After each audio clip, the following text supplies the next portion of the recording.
métodos de separação dos componentes sólido e líquido em misturas heterogêneas. Acabamos de ver algumas aulas que focaram na separação entre componentes sólidos. Agora o enfoque será na separação de componentes sólido e líquido. Sedimentação, decantação e sifonação. Conceitos. Bem, sedimentação, ela acontece pela ação da gravidade. Ela é alheia ao nosso querer. Ela acontece por si mesma. O componente mais denso, no caso o sólido, é arrastado para o fundo do recipiente. Então nós temos aqui uma mistura sólido e líquido. Imaginem uma água coletada de um rio. Essa amostra, ela vem com partículas sólidas em suspensão. Suspensão é o termo que nos referimos às partículas sólidas que ainda não sedimentaram. Após um certo tempo, essas partículas sólidas já se encontram no fundo do recipiente, portanto, já ocorreu a sedimentação. E agora nos cabe fazer a separação dos componentes. Podemos optar por uma decantação, cujo conceito é verter o recipiente a fim de dar vazão ao líquido, a fim de que o líquido saia. Podemos, para facilitar o processo, de fazer uso de uma baqueta ou um bastão de vidro. A finalidade desse instrumento é direcionar o líquido que verte, sem que o processo seja muito espalhafatoso, respingue o líquido, à medida que o líquido vai caindo no recipiente, ele vai respingando, vai sujando toda a bancada. Então esta baqueta, ela direciona o fluxo do líquido. E também, à medida que vertemos mais e mais no recipiente, os grãos, eles ficam cada vez mais próximos da boca do recipiente. Então, esta baqueta, ela dificulta, ela impede o derrame do sólido. E aí, logicamente, nós paramos o processo. Podemos também separar o sólido do líquido através do processo de sifonação. O que é sifonação? É promover a saída do líquido através de uma mangueira para um recipiente posicionado a uma altura inferior daquele onde se encontra a mistura. Então, este recipiente aqui, no início da sifonação, ele ainda não tem líquido nenhum. Através de uma mangueira com as suas extremidades, faremos o seguinte: uma das extremidades iremos submergir no sistema, que é essa extremidade aqui, tomando todo o cuidado para que a mesma não toque no sólido. Preste atenção, se o líquido não for tóxico, não oferecer risco algum, caso ingerido em pouca quantidade. Por que eu estou falando isso? Porque nesta extremidade onde estou passando o cursor, nós iremos fazer uma sucção, succionar.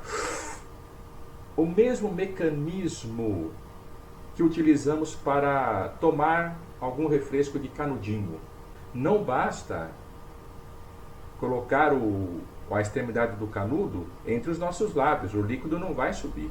Nós temos que constantemente retirar o ar dentro do canudo, a fim de que criamos uma diferença de pressão e o líquido nos é arrastado para dentro. A sifonação se apropria deste mesmo mecanismo físico. Succionamos o ar dentro da mangueira e já tomamos cuidado porque criaremos um semivácuo ali dentro suficiente para a pressão atmosférica empurrar o líquido da amostra e ele já vem em direção à nossa boca. E tiramos rapidamente a extremidade da mangueira e a posicionamos no interior do segundo recipiente, a fim de que recolhamos o líquido. Filtração simples e filtração a vácuo. Ambos os procedimentos servem para misturas heterogêneas constituídas de sólido e líquido. A simples, alguns equipamentos, caso ela seja realizada num laboratório: suporte universal, a base do suporte, argola de metal, a fim de que o funil fique bem encaixadinho, Dentro do funil existe papel de filtro, que irá reter o sólido e deixar que o líquido o atravesse. O líquido que passa pelo papel de filtro e é recolhido no becker, ele é chamado de filtrado. Pronto, separou o líquido aqui e o sólido retido no papel de filtro. E a vácuo? Alguns equipamentos. O Kitasato, ele tem um jeitão do Erlenmeyer, contudo ele tem uma saída lateral. Ele é de vidro, ok? Rolha de látex ou de cortiça e o funil de Buchner. O funil de Buchner, ele é de porcelana, ele tem essa base circular perfurada a fim de que o líquido escorra por esses furos e ganhe o espaço interno do Kitasato.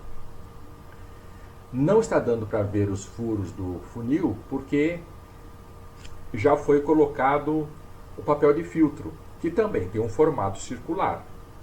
O Kitasato comunica-se com a trompa de vácuo através de uma mangueira de borracha. A trompa de vácuo, por sua vez, tem uma aparência muito semelhante a uma ampola, é de vidro, ok, pessoal?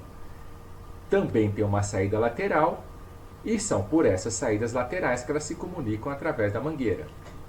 Na parte superior da trompa de vácuo existe a comunicação com a torneira que vai despejar a água no interior da trompa. E na parte inferior existe aqui uma cânula que pertence a um receptáculo muito semelhante a um funil, que tem a única função de receber a água proveniente da torneira. A importância da filtração a vácuo é fazer com que o filtrado seja recolhido no menor tempo possível. Indústrias farmacêuticas, laboratórios de análises clínicas, indústrias das mais diversas utilizam-se da filtração. E como dizem os antigos, tempo é dinheiro. Agora, para um entendimento melhor de como funciona essa filtração a vácuo, como é que se faz vácuo dentro daquela ampola, é importante notar o que acontece de uma maneira muito análoga a esse processo, que é a sabedoria do motociclista de não pilotar nesta região aqui, imediatamente próxima à traseira de um caminhão grande, que circula com uma velocidade alta. Por quê? Porque este caminhão, em sua trajetória, ele está deslocando, ele está mudando de lugar todo o ar por onde ele trafega, formando aqui na sua traseira uma pressão menor do que aquela encontrada na circunvizinhança. O que acontece? O ar da circunvizinhança está sempre fazendo um fluxo em direção à traseira do caminhão a fim de repor aquela amostra de ar deslocada pela carreta. E este fluxo de ar é extremamente perigoso para o motoqueiro que trafegar ali, pois ele pode ser arrastado de modo abrupto para debaixo do caminhão. Bem, voltando ao nosso esquema, esse fluxo de água, ele atua como o caminhão. Na sua trajetória, ele acaba arrastando o ar circundante e está constantemente esvaziando de ar a ampola. Então sai a água e também sai o ar. Então a pressão dentro da ampola é sempre menor do que a pressão aqui dentro do Kitasato. Isto impele o ar do Kitasato a constantemente abandonar o Kitasato e ir em direção à ampola. E chegando aqui, ele vai ser expulso da ampola. O fluxo de ar do Kitasato para a trompa e desta para fora origina uma diferença de pressão bastante grande entre estes dois ambientes, quais sejam o ambiente interno e o externo ao aparato filtrante. Desse modo, a descida do líquido em direção ao Kitasato torna-se muito facilitada, sendo filtrado, recolhido em um tempo muito menor.